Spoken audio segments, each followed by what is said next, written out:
Good morning friends. Now today we will discuss about next topic, that is DNA fingerprint. In earlier period already learned about the human genome project. Then we will discuss next part, that is the DNA fingerprint. What is DNA fingerprinting? अब DNA fingerprinting जब बोलते हैं तो हमारे idea क्या होती है? Generally fingerprint मतलब हमारी ये प्रिंट, बराबर, हर किसी के जो हाथ की रेखाएं होती है, बराबर, वो यूनिक होती है, प्रिंट अलग अलग होती है, बराबर। तो यहाँ पे एक टर्म ये डीएनए फिंगर प्रिंटिंग। अब डीएनए फिंगर प्रिंटिंग मतलब क्या है? Each and every living organism, हमने इससे पहले एक प्रोजेक्ट देखा है, ह्यूमन जीनोम प्रोजेक्ट, बराबर। ये ह्यूमन जीनोम प्रोजेक्ट में हमने डिटेल इंफॉर्मेशन लिया है, ह्यूमन का जीनोम कैसे होगा, उसका स्ट्रक्चर क्या है, हर जीन का फंक्शन क्या होगा, उसके ऊपर जीन की अरेंजमेंट क्या होती है, ये हमने डिटेल देखा है। कहाँ पर? ह्यूमन जीनोम प्रोजेक्ट में देखा है, बराबर। अब उसके बाद एक नेक्स्ट स्टेप है यहाँ पे DNA fingerprinting. That DNA fingerprinting term introduced by doctor Alec Jeffreys in 1984। 1984 में इन्होंने ये डीएनए फिंगरप्रिंटिंग फॉर्म की। क्यों फॉर्म किए? मतलब एक टेक्निक डेवलप किए on the basis of DNA. DNA के बेसिस के ऊपर एक पर्टिकुलर ह्यूमन बीइंग को आइडेंटिफाई, बराबर। तो यहाँ पे डीएनए के बेसिस पे ये पर्टिकुलर ह्यूमन बीइंग को आइडेंटिफाई करते हैं। ये जो टेक्निक डेवलप हुई है, ये क्रिमिनल केस आइडेंटिफाई करने के लिए टेक्निक डेवलप हुई है। मतलब इसकी ओरिजिन जब ये क्रिमिनल मतलब मर्डर्स होते थे, उस मर्डर्स को आइडेंटिफाई करने के लिए, जो जिसने क्राइम किया है उसे आइडेंटिफाई करने के लिए टेक्निक एलेक्स जैफ्री ने ये डेवलप की है। अब यहाँ पे क्यों हर लिविंग ऑर्गेनिज्म का डीएनए या जेनेटिक मेकअप वो अलग अलग होता है? यहाँ पे हम देखते हैं gene present on chromosome are responsible for determining character of organism. Gene क्या करता है? इससे पहले हमने देखा है ये जीन जो है विच इनहेरिट कैरेक्टर, ये कैरेक्टर इनहेरिट करता है और कैरेक्टर पर्टिकुलर लिविंग ऑर्गेनिज्म का कैरेक्टर कंट्रोल भी करता है, बराबर। ये जीन इनहेरिट भी करेगा कैरेक्टर, और यहाँ पे पर्टिकुलर जीन कौन सा कैरेक्टर एक्सप्रेस करता है, ये जीन शो करेगा ये कैरेक्टर, बराबर। मतलब जीन कंट्रोल करता है वो कैरेक्टर, बराबर। तो उसके बाद नेक्स्ट पार्ट अगर हम देखते हैं तो यहाँ पे how character inherit from one generation to another generation. एक जनरेशन से दूसरे जनरेशन में कैरेक्टर कैसे इनहेरिट होता है ये हमें पता है, बराबर। For example her living organism का जेनेटिक मेकअप अलग अलग होगा, डीएनए का स्ट्रक्चर अलग होगा। क्यों होगा? यहाँ पे इमेजिन करो ये मेल फीमेल, मेल में 46 क्रोमोसोम, फीमेल में 46 क्रोमोसोम।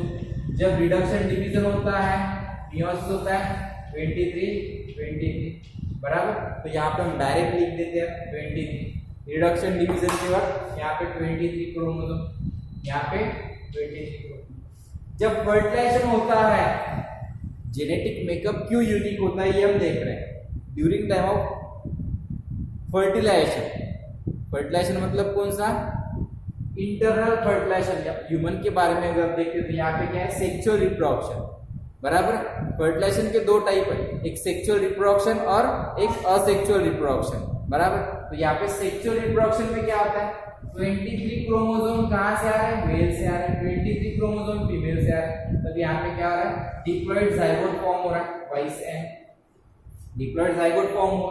अब ऐसे कुछ कैरेक्टर्स जो होते हैं, जब ये फर्टिलाइजेशन जब होता है तब फर्टिलाइजेशन में मियोसिस 1 में, देखो यहाँ मियोसिस 1 में, प्रोफेज 1 में, मियोसिस 1 प्रोफेज 1 में लेप्टोटिन, जाइगोटिन, पैचिटिन, डिप्लोटिन, डायकाइनेसिस, ये 5 स्टेजेस वहां पे हमने देखा है प्रोफेज 1 में। जब पैचिटिन जब स्टेज देखते हैं, पैचिटिन स्टेज में क्या होता है? यहाँ पे क्रॉसिंग हो होता है, मतलब सिमिलर क्रोमोसोम की पेयरिंग होती है। फॉर एग्जांपल ये मेल का क्रोमोसोम और ये फीमेल का क्रोमोसोम पेयरिंग होती है, और होमोलोगस क्रोमोसोम के ऊपर क्या होता है? यहाँ पे जब पेयरिंग होगी तब दैट इज द सिनैप्स, बराबर। अब पेयरिंग होने के बाद यहाँ पे क्या होता है? क्रॉसिंग ओवर होता है। मतलब ये मेल का क्रोमोसोम है, फीमेल का क्रोमोसोम, तो ये क्रॉसिंग ओवर होता है। क्रॉसिंग ओवर होने के बाद कुछ पार्ट मेल का क्रोमोसोम जो है कहाँ पे आता है? फीमेल के, मतलब जेनेटिक इंफॉर्मेशन यहाँ पे क्या होती है? एक्सचेंज होती है, लाइक दैट। ये जेनेटिक इंफॉर्मेशन क्या होगी? यहाँ पे एक्सचेंज। मेल का क्रोमोसोम का कुछ पार्ट जीन कहाँ पे ट्रांसफर हुए? फीमेल पे। क्यों? क्योंकि क्रॉसिंग ओवर हुआ इसकी वजह से। जब ये क्रॉसिंग ओवर होता है तब जेनेटिक मटेरियल एक्सचेंज होता है। जब एक्सचेंज होता है तो न्यू ऑर्गेनिज्म में ये प्रोसेस होगी। न्यू ऑर्गेनिज्म जो फॉर्म होता है इसमें ये चेंजेस होते हैं। इसी वजह से वो क्या होता है, हर लिविंग ऑर्गेनिज्म जो है वो यूनिक होता है। यहाँ पे क्या हुआ, क्रॉसिंग ओवर होने की वजह से इसके कैरेक्टर कुछ डिफरेंट होंगे देन द पेरेंट से ये कुछ डिफरेंट कैरेक्टर यहाँ पे शो होगा। इसी वजह से हर लिविंग ऑर्गेनिज्म में जो सेक्सुअल रिप्रोडक्शन से फॉर्म होते हैं वहां पे क्या होगा, हर लिविंग ऑर्गेनिज्म का जेनेटिक मेकअप अलग अलग होता है, बराबर। तो यहाँ पे इसके वजह से हर लिविंग ऑर्गेनिज्म का जेनेटिक कॉन्स्टिट्यूएंट या मेकअप डिफरेंट होता है। इसकी वजह से ये टेक्निक डेवलप हुई है। किसने की है? डॉक्टर एलेक्स जेफरी इन 1984। उस वक्त क्राइम केसेस बढ़ रहे थे, तो ये क्राइम केस सुलझाने के लिए उसकी बुद्धि सुलझाने के लिए यहाँ पे क्या किया उन्होंने, ये टेक्निक डेवलप किया। अब एग्जैक्ट क्या है डीएनए फिंगरप्रिंट, मतलब क्या है फिंगरप्रिंट? यहाँ पे इसका मीनिंग दिया है, fingerprint unique genetic makeup which may called fingerprint. मतलब जेनेटिक मेकअप क्या होगा? यूनिक होगा। That's why that term is known as fingerprint. उस टर्म को क्या बोला है? फिंगरप्रिंट बोला है। क्यों? क्योंकि जेनेटिक मेकअप क्या है उसका? यूनिक है हर लिविंग ऑर्गेनिज्म का। क्यों? क्योंकि वहां पे क्रॉसिंग, जब न्यू यंग वन फॉर्म होता है, फर्टिलाइजेशन जब होता है तब वहां पे क्रॉसिंग ओवर होगा। क्रॉसिंग ओवर होने की वजह से जेनेटिक मटेरियल एक्सचेंज होता है। इसी वजह से न्यू यंग वन फॉर्म होता है। वहां डिफर या वेरिएशन वहां पे पेरेंट और ऑफस्प्रिंग में वेरिएशन क्रिएट होते हैं वहां। इसी वजह से उस पार्ट को बोला है फिंगरप्रिंट, यूनिक। इसी वजह से उसे बोला है फिंगर। इसका जेनेटिक मेकअप यूनिक होता है इसी वजह से। Then to identify person with the help of DNA restriction analysis is known as DNA profiling or DNA fingerprint. Fingerprint मतलब क्या होता है? Unique genetic makeup is known as fingerprint. Genetic makeup unique होगा। अब यहाँ पे क्या बोला है? To identify person with the help of DNA, मतलब हमें पर्सन को आइडेंटिफाई करने के लिए डीएनए का स्ट्रक्चर, मतलब DNA which play important role only for the purpose of, यहाँ पे with the help of that DNA हम डीएनए से क्या कर रहे हैं? उस पर्सन को एनालिसिस कर रहे हैं या उस पर्सन को आइडेंटिफाई कर रहे हैं। That's why that technique is known as DNA fingerprint. उस टेक्निक को क्या बोला है? DNA fingerprint. To identify person with the help of DNA restriction analysis is known as DNA profiling और डीएनए फिंगरप्रिंटिंग। इसे हम डीएनए प्रोफाइलिंग कह सकते हैं या डीएनए फिंगरप्रिंटिंग कर सकते हैं। मतलब डीएनए के बेस पे उस पर्सन को क्या कर रहे हैं? आइडेंटिफाई कर रहे हैं। क्यों डीएनए के बेस पे? क्योंकि हर लिविंग ऑर्गेनिज्म का डीएनए का बेस जो होता है, डीएनए क्या होता है? यूनिक होता है। कुछ डिफरेंसेस वहां पे प्रेजेंट होते हैं। तो ये टेक्निक जो है ये first time doctor Alex Jeffrey 1984 में ये डेवलप किए। अब मैक्सिमम कंडीशन में अगर हम देखते हैं तो यहाँ पे 99% हर लिविंग ऑर्गेनिज्म का डीएनए अलग अलग होगा, लेकिन मैक्सिमम लिविंग ऑर्गेनिज्म में, हर लिविंग ऑर्गेनिज्म में 99.9 जो परसेंट है डीएनए क्या होता है? वो सेम। क्या होगा? सेम डीएनए होता है 99.9%। हर लिविंग ऑर्गेनिज्म सेम ही होगा, बस 0.1% क्या होगा? डिफरेंसेस होते हैं। 0.1% डिफरेंसेस होते हैं और बाकी 99.9% डीएनए सेम होता है लिविंग ऑर्गेनिज्म। फिर ये हमें 1% से आइडेंटिफाई करना पड़ता है। फिर साइंटिस्ट ने ये टेक्निक डेवलप की है कि वहां पे किसके बेसिस पे उस पर्सन को आइडेंटिफाई करेंगे? किसके बेसिस पे? डीएनए के बेसिस पे। लेकिन डीएनए में कौन सा पार्ट हम आइडेंटिफाई करें? हर किसी के डीएनए में क्या होता है? एक सेगमेंट होता है, variable number of tendon repeat, VNTR। ये सेगमेंट होता है VNTR, ये सेगमेंट है VNTR। अब variable number of tandem repeats, ये एक सेगमेंट होता है। मतलब लिविंग ऑर्गेनिज्म में एक सीक्वेंस होता है इस सीक्वेंस को आइडेंटिफाई करना, मतलब डीएनए फिंगरप्रिंटिंग प्रोसेस हम किसके ऊपर करते हैं, ये जो VNTR है, variable number of tandem repeats, वो सीक्वेंस हम आइडेंटिफाई करते हैं उस पर्सन का, तभी जाके वो पर्सन हमें आइडेंटिफाई होता है। उस डीएनए में से ये variable number VNTR segment identify करते हैं उस मेथड से। अब ये VNTR सेगमेंट क्या है, अब यहाँ पे जब देखते हैं हम ह्यूमन जीनोम जो प्रोजेक्ट हमने देखा है, उस प्रोजेक्ट में हमने बोला है कि ये जो डीएनए है, अगर ये डीएनए आप स्टेट कर देंगे, फाइल फॉर्मेट में अगर ये स्टेट कर देंगे, बराबर, ये डीएनए, इस डीएनए के ऊपर एक रिपीटेड सीक्वेंस प्रेजेंट है। फॉर एग्जांपल ए जी ए जी ए जी, इस तरह मैक्सिमम टाइम ये सीक्वेंस जो है रिपीट मैनर में दिखता है। 10 न्यूक्लियोटाइड 20 न्यूक्लियोटाइड हो गए, फिर से ये सीक्वेंस क्या होता है, रिपीट होने लगता है।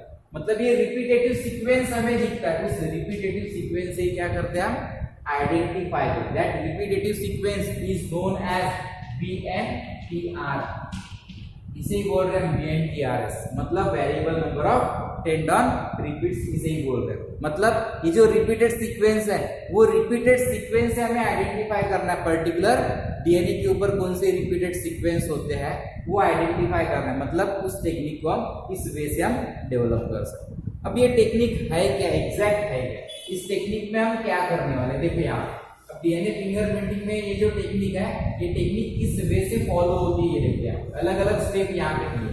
अब इस टेक्निक से एक हम डायग्राम बताते हैं आपको, उस डायग्राम से हमें आइडेंटिफाई करना है सिमिलर जेनेटिक मेकअप आइडेंटिफाई करना। तो कैसे करेंगे, देखिए आप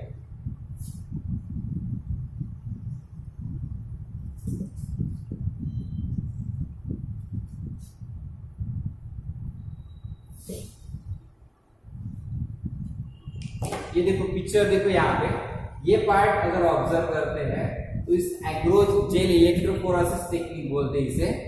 अब यहाँ पे 3 पर्सन है, एक सी पर्सन, देन ए और बी, ये सस्पेक्ट पर्सन, जिसके ऊपर क्राइम हुआ है ये, और ये 2 पर्सन। अब यहाँ पे ऑब्जर्व करो इसका डीएनए, ये एक पर्सन का डीएनए सी पर्सन का, और ये और बी का ये डीएनए। तो यहाँ पे सिमिलरिटीज कहाँ पे दिख रही है, देखिए ऑब्जर्व करो यहाँ पे। अगर जब हम ऑब्जर्व कर रहे तब देखिए ए और सी का डीएनए का सीक्वेंस मैच हो रहा है, ऑब्जर्व करो नहीं हो रहा, लेकिन सी और बी का सीक्वेंस क्या हो रहा है, यहाँ पे परफेक्ट मैच हो रहा है, बराबर। मतलब इसका डीएनए और इसका डीएनए क्या है, सिमिलर है, बराबर। तो ये टेक्निक है क्या, ये हम देखने वाले हैं। फर्स्ट अगर यहाँ पे हम देखते हैं, ये टेक्निक जब डेवलप हुई है उस वक्त वहां पे क्राइम कहाँ पे हुआ है ये हम ऑब्जर्व कर सकते हैं, क्रिमिनल कौन है ये हम ऑब्जर्व कर सकते हैं इस टेक्निक से। उसके बाद डिस्प्यूट कंडीशन में अगर पेरेंट यहाँ पे मेल पेरेंट और फीमेल पेरेंट, बराबर, अगर यहाँ पे डिस्प्यूट कंडीशन है, हमें यहाँ पे इस पेरेंट का फादर नहीं पता है, तो हम डीएनए टेक्निक जो है यूज करके ये फादर आइडेंटिफाई कर सकते हैं with help of DNA fingerprinting, बराबर। देन इंश्योरेंस क्लेम में भी वो यूज होता है, वहां पे हमें इंश्योरेंस क्लेम किसे देना है वो हम आइडेंटिफाई कर सकते हैं डीएनए फिंगरप्रिंटिंग से। वो एप्लीकेशन हम देखेंगे डिटेल, पहले हम देखेंगे टेक्निक है क्या। अगर क्राइम हुआ है किसी जगह, अगर क्राइम हुआ है, इमेजिन करो किसी जगह अगर मर्डर हुआ है, बराबर, तो मर्डर हुआ जहां पे मर्डर हुआ है, बराबर, एक पर्सन है उस पर्सन का मर्डर हुआ है, यहाँ पे ए पर्सन है उसका मर्डर हुआ, बराबर। तो यहाँ पे इस पर्सन को कितने लोग मिलने आते हैं उनकी हमने लिस्ट बनाई, बी सी डी ई, ये 4 लोग उनको रेगुलर मिलने आते हैं, ये 4 लोग रेगुलर उन्हें मिलने आते हैं। फिर वहां पे ये सस्पेक्टेड पर्सन, बराबर, ये सस्पेक्टेड पर्सन हो गए। फिर हमने क्या किया, यहाँ पे इस क्राइम जहां पे हुआ है उस एरिया में यहाँ पे हमने सबूत ढूंढना स्टार्ट किया, यहाँ पे क्या क्या मिलता है, जहां पे क्राइम हुआ है, इसके घर में क्राइम हुआ, होम में क्राइम हुआ, तो उस घर को हम क्या करते हैं, पहले सील करते हैं, फिर वहां पे माइन्यूटली ऑब्जर्व करते हैं कुछ मिलता है क्या।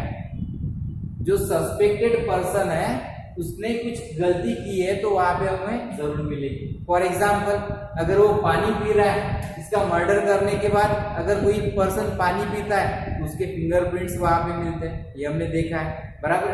तो यहाँ पे जो क्रिमिनल है, मान लो यहाँ पे इमेजिन करो ये बी पर्सन ने यहाँ पे उसे इसका मर्डर किया, बी पर्सन जो इसने इसका मर्डर किया ए पर्सन।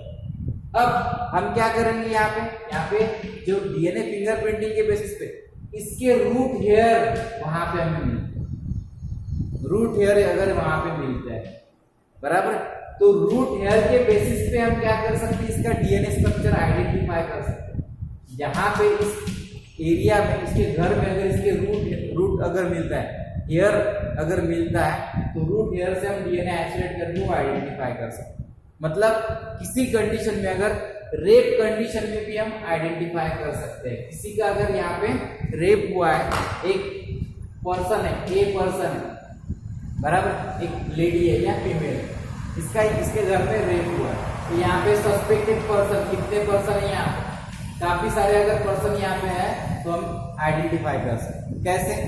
जो रेप कंडीशन में कुछ मिस्टेक्स होती है वैजाइनल स्वैब से, यहाँ पे इसके वैजाइनल स्वैब में किसका डीएनए है, या इसके बेसिस पे हम आइडेंटिफाई कर सकते हैं, ए बी सी डी, तो इसके बेसिस पे भी हम आइडेंटिफाई कर सकते हैं। मतलब अलग अलग कंडीशन में ये डीएनए फिंगरप्रिंटिंग यूज होती है। अब यहाँ पे इमेजिन करेंगे, हम एक टेक्निक डेवलप करते हैं, फिर कैसे आइडेंटिफाई करेंगे, हमने तो बोल दिया यहाँ कि ये टेक्निक से हम आइडेंटिफाई करेंगे, लेकिन कैसे आइडेंटिफाई करेंगे।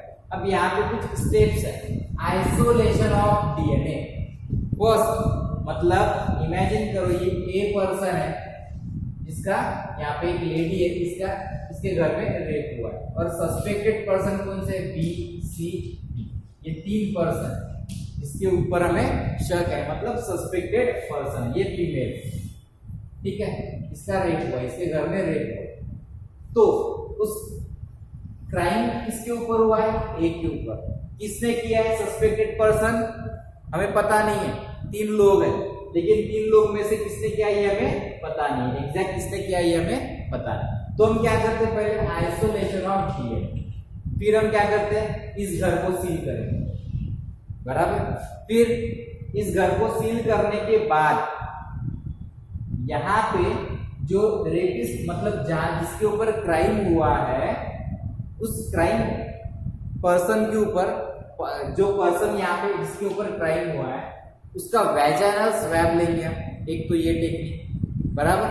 नहीं तो इसके घर में कौन आया था, बी सी और डी, बराबर, उस वक्त उसके घर में कौन आया था, ये हम आइडेंटिफाई कर सकते हैं। अब आइडेंटिफाई कैसे करेंगे, फर्स्ट टेक्निक है आइसोलेशन ऑफ डीएनए। डीएनए को हम आइसोलेट करेंगे, कैसे आइसोलेट करेंगे, अब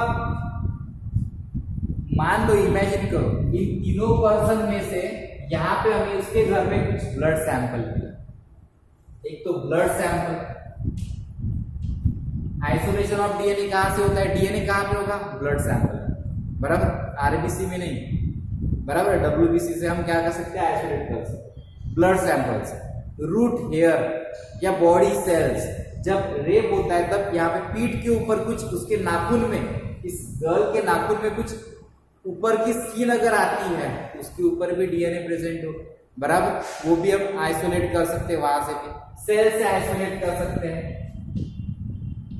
डीएनए ब्लड से आइसोलेट कर सकते हैं, सेल से। देन रूट हेयर, ये रूट हेयर है, रूट हेयर से भी आइसोलेट करेंगे। जिसने इसके घर विजिट दी है उसके सैंपल, ब्लड सैंपल होगा, सेल्स होगी, रूट हेयर होगा, या कोई भी सैंपल होगा, उस सैंपल से हम क्या कर सकते हैं, डीएनए आइसोलेट कर सकते हैं, मतलब आइसोलेशन ऑफ डीएनए, बराबर। अब आइसोलेट कैसे करेंगे, वो ब्लड सैंपल होगा तो ब्लड सैंपल से आइसोलेट करेंगे, देन सेल अगर होगी तो सेल से आइसोलेट करेंगे डीएनए, बराबर। ये सेल है, ब्लड सेल है या कोई भी सेल है, रूट हेयर सेल है, वहां से हम क्या कर सकते हैं, डीएनए इजीली आइसोलेट कर सकते हैं। जहां पे डीएनए प्रेजेंट होता है वहां से हम आइसोलेट करेंगे। अगर जो क्रिमिनल है उसने इसका रेप करने के बाद यहाँ पे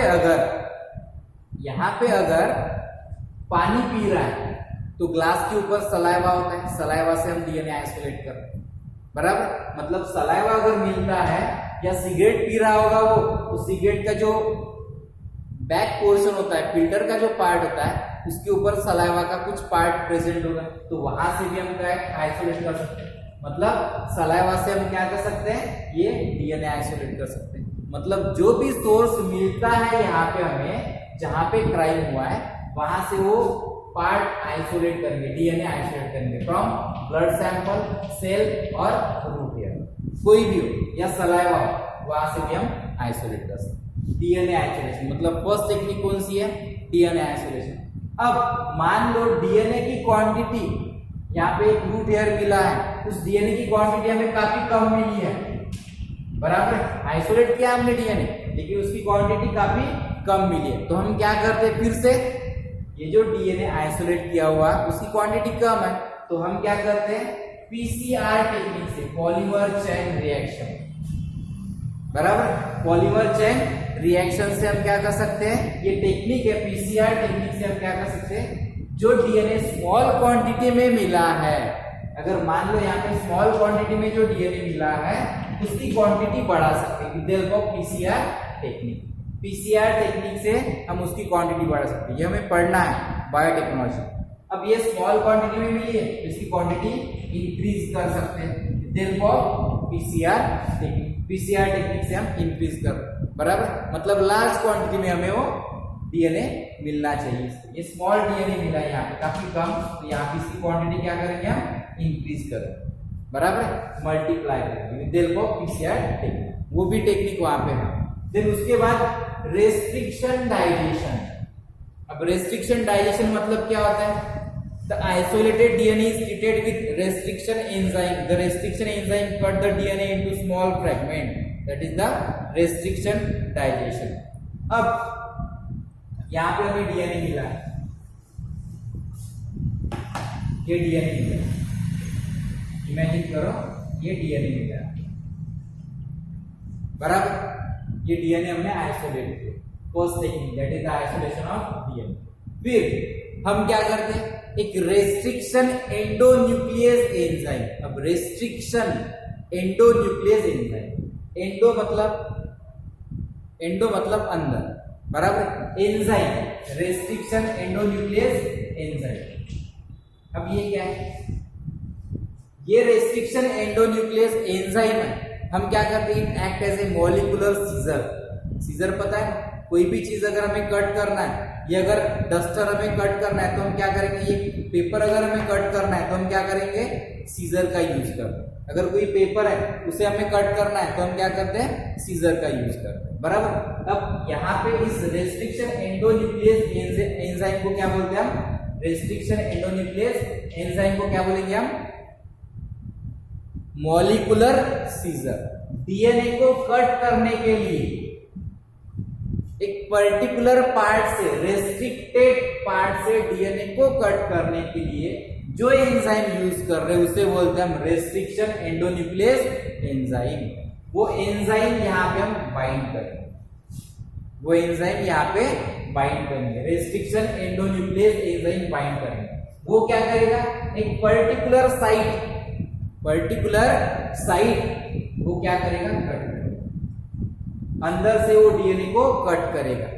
एक पर्टिकुलर सेगमेंट हमने नॉन रेस्ट्रिक्शन एंडोन्यूक्लियस एंजाइम वहां पे इंसर्ट किया, हमें पता है वो कौन सा सीक्वेंस कट करने वाला है, कौन सा सीक्वेंस कट करना है उसे हमें पता है, वो रेस्ट्रिक्शन एंडोन्यूक्लियस उसके ऊपर इंसर्ट कर दे, तो डीएनए को क्या करेगा, ब्रेक करेगा। मतलब ये जो डीएनए है, डबल स्ट्रैंडेड जो डीएनए है, इसे तोड़ने का काम कौन कर रहा है, that is the restriction endonuclease enzyme. ये इसे तोड़ रहा है कौन, restriction endonuclease enzyme, that is known as restriction digestion. उस प्रोसेस को बोलते हैं रेस्ट्रिक्शन डाइजेशन। अब रेस्ट्रिक्शन डाइजेशन, अब यहाँ पे क्या होगा, किसके बेस पे करेगा वो रेस्ट्रिक्शन डाइजेशन? यहाँ पे रेस्ट्रिक्शन फ्रैगमेंट लेंथ पॉलीमॉर्फिज्म बोलते हैं उसे। रेस्ट्रिक्शन फ्रैगमेंट, यहाँ पे restriction fragment, restriction fragment length polymorphism.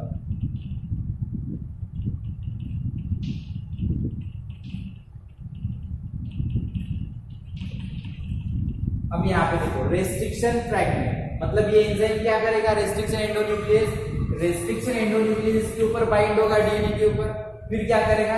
Restricted part मतलब एक पर्टिकुलर पार्ट फ्रैगमेंट, ये देखो रेस्ट्रिक्टेड फ्रैगमेंट, एक पर्टिकुलर पार्ट, एक पर्टिकुलर नोन सीक्वेंस कट करेगा। कैसे? Restriction fragment length polymorphism. अब लेंथ मतलब एक पर्टिकुलर लेंथ में पर्टिकुलर लेंथ का पार्ट वो कट करेगा, दैट इज द पॉलीमॉर्फिज्म। इसी वजह से इसे बोला है रेस्ट्रिक्शन फ्रैगमेंट लेंथ पॉलीमॉर्फिज्म, बराबर। देन उसके बाद नेक्स्ट ये जो कट किया हुआ सेगमेंट है डीएनए के पार्ट हमने कट किया with help of restriction endonuclease enzyme. अब ये पार्ट कट करने के बाद हम क्या करेंगे? यहाँ पे जेल इलेक्ट्रोफोरेसिस, ये देखो यहाँ एक जेल इलेक्ट्रोफोरेसिस मतलब ये टेक्निक। अब यहाँ पे एक मशीन होती है, इस वे से क्या होता है? एक डिवाइस होता है, बराबर। इस डिवाइस में यहाँ पे क्या होगा? लोअर पार्ट पे क्या होता है? यहाँ पे लोअर पार्ट पे नॉब होता है, इस तरह पार्ट्स होते हैं।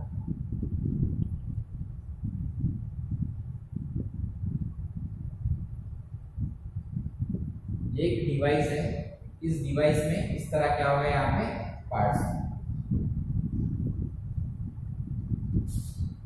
अब एग्रोज जेल, इसे क्या बोलते हैं?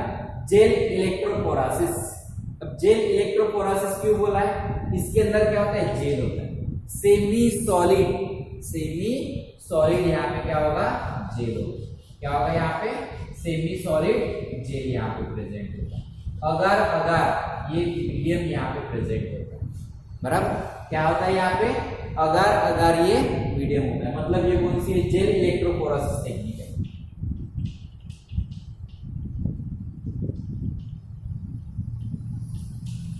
कौन सी टेक्निक है? Gel electrophoresis. इसके अंदर क्या होता है? एग्रोज जेल, अगर जेल यहाँ पे प्रेजेंट होता है, बराबर। इस टेक्निक को यूज क्यों करते हैं? जो हमने यहाँ पे जो सेगमेंट डीएनए के सेगमेंट कट किए रेस्ट्रिक्शन एंडोन्यूक्लियस से एक पर्टिकुलर लेंथ में, वो हम इस इंस्ट्रूमेंट में इंस्टॉल करेंगे। यहाँ पे इंस्टॉल करेंगे। ये first segment, second segment, third segment, fourth segment, इस तरह इंसर्ट करेंगे, बराबर। जैसे इंसर्ट करेंगे ये डीएनए के ही पार्ट इंसर्ट यहाँ पे किया, बाद में क्या होगा? यहाँ पे निगेटिव टू पॉजिटिव, डीएनए के ऊपर निगेटिव स्टैंड होता है। यहाँ पे जैसे चार्ज अप्लाई करते हैं, यहाँ पे वायरिंग होती है, यहाँ पे क्या होता है? चार्ज अप्लाई करेंगे, स्विच ऑन करेंगे। उसके बाद ये जो डीएनए निगेटिव स्टैंडर्ड है, मतलब निगेटिव टू पॉजिटिव, मतलब डीएनए के ऊपर निगेटिव चार्ज होता है, वो निगेटिव टू पॉजिटिव की तरफ क्या होता है? मूव होता है अकॉर्डिंग टू लेंथ के हिसाब से, मतलब मॉलिक्यूलर बेसिस के हिसाब से, मतलब लेंथ के हिसाब से वो मूव होगा। अब जिसकी ज्यादा लेंथ होगी या साइज ज्यादा होगा, वो क्या होगा? उसकी मूवमेंट स्लो होगी। जिसकी कम लेंथ होगी उसकी मूवमेंट फास्ट होगी अकॉर्डिंग टू दैट वेट, मतलब लेंथ के हिसाब से क्या होगा? यहाँ पे मूव होगा इस वे से। जैसे मूव होगा तो यहाँ पे क्या दिखेगा हमें? इस तरह लाइनिंग्स, अलग अलग यहाँ पे क्या होगी? लाइनिंग्स यहाँ पे लाइक दैट।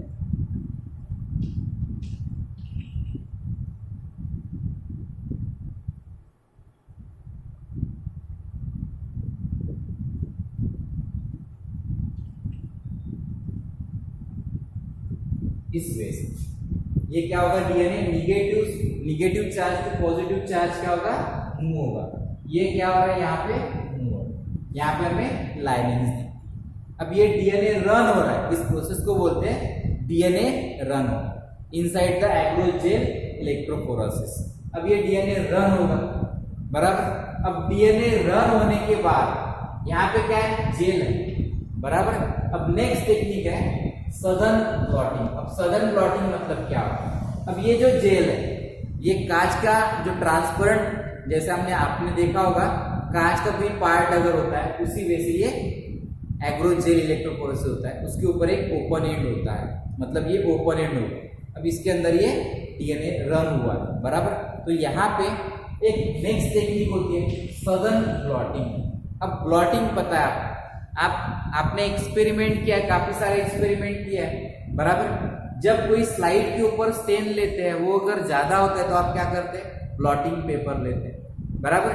साइड से उसे क्या करते हैं, ब्लॉटिंग पेपर उसके ऊपर रख देते हैं, तो क्या होता है, एक्सेसिव स्टेन खींच लेता है, बराबर, अपने ओर खींच लेता है। वैसे यहाँ पे क्या होगा, सदन ब्लॉटिंग टेक्निक। अब सदन ब्लॉटिंग टेक्निक क्या होगी, यहाँ पे क्या होगा, ये जो जेल इलेक्ट्रोफोरेसिस में है, सदन ब्लॉटिंग मतलब क्या होता है, Southern blotting which is made up of, Southern blotting which is made up of nitrocellulose filter paper. यहाँ पे क्या होता है, नाइट्रोज सेलुलोज, मतलब नाइट्रोज सेलुलोज पेपर से बनी हुई होती है, मतलब काफी एक पेपर्स होते हैं, काफी सारे। इमेजिन करो आपके सामने काफी सारे फिल्टर पेपर रखे, वो फिल्टर पेपर एक दूसरे के ऊपर रख देते हो इस शील्ड लाइक, मतलब काफी सारे फिल्टर, यहाँ पे फिल्टर पेपर एक जगह अगर रखते हैं, इमेजिन करो ये फिल्टर पेपर है, यहाँ पे काफी सारे, ये first filter paper, second filter paper, मतलब ये सदन ब्लॉटिंग टेक्निक। कौन सी टेक्निक है, सदन ब्लॉटिंग। नाइलॉन मेम्ब्रेन से बनी हुई होती है और नाइट्रोसेलुलोज फिल्टर पेपर से बनी हुई है। अब यहाँ पे नाइलॉन मेम्ब्रेन जो होती है, ये 1 2 3 इस तरह काफी सारे पेपर्स वहां पे प्रेजेंट होते हैं, बराबर। इमेजिन करो ब्लॉटिंग पेपर, ठीक है। अब ये नाइलॉन मेम्ब्रेन से बनी होते हैं, ये काफी सारे पेपर्स, ये कौन सी टेक्निक है, सदन ब्लॉटिंग। अब हम क्या करते हैं, यहाँ पे ये जो जेल इलेक्ट्रोफोरेसिस से डीएनए रन हुआ है, वो कंप्लीट पार्ट यहाँ पे डाल इंसर्ट कर, बराबर। यहाँ पे काफी सारा जेल, यहाँ पे हमें ये भी क्या मिला है, यहाँ पे डीएनए रन हुआ है, डीएनए स्टैंड वहां पे मिला है, वो जेल यहाँ पे इंसर्ट। तो क्या होगा, फिल्टर पेपर काफी सारे, तो जेल क्या होगा, यहाँ पे जितना भी जेल होगा ये क्या करेगा, फिल्टर पेपर नाइलॉन मेम्ब्रेन क्या करेगी, एब्जॉर्ब करेगी। इसे हम ओवरनाइट रखते हैं, ये एब्जॉर्ब करेगी कंप्लीट, और इस मेम्ब्रेन के ऊपर क्या डिपोजिट होंगे, फिर ये लाइनिंग डिपोजिट होंगी, डीएनए के लाइनिंग्स डिपोजिट होंगी, ये डीएनए डिपोजिट होगा, बराबर। जब ये डीएनए डिपोजिट होगा तब यहाँ पे क्या होगा, ये सिंगल स्ट्रैंडेड डीएनए प्रेजेंट होगा, बराबर। ये डीएनए का कौन सा स्ट्रैंड होगा, सिंगल स्ट्रैंड यहाँ पे डिपोजिट होगा, किसके ऊपर, नाइलॉन मेम्ब्रेन के ऊपर। बाद में हम क्या करते हैं, सिलेक्शन ऑफ डीएनए प्रोब। अब देखो यहाँ पे selection of DNA probe. DNA probe, what is DNA probe, क्या है डीएनए प्रोब, आपकी किताब में डेफिनेशन